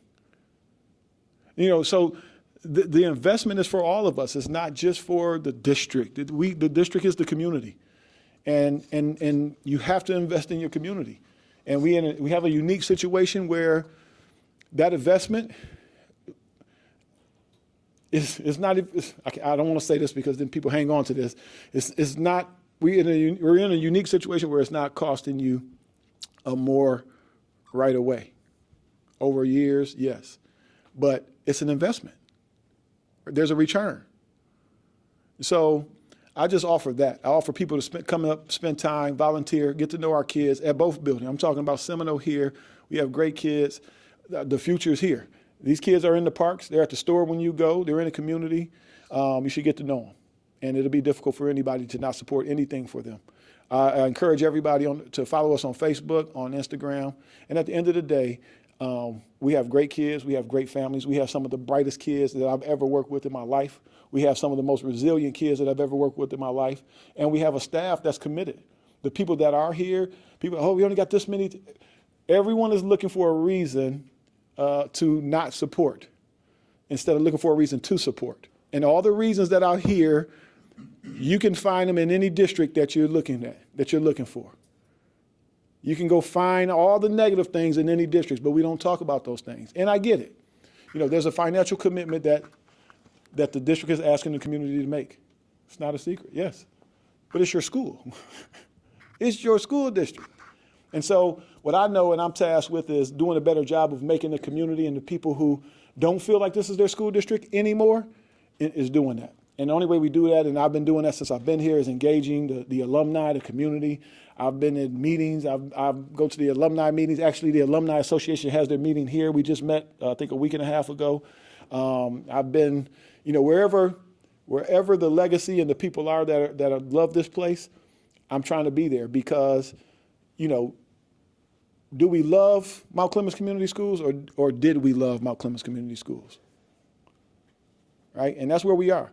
But there's 907 kids that get up every day and come in this building. We love them. We're going to do best by them.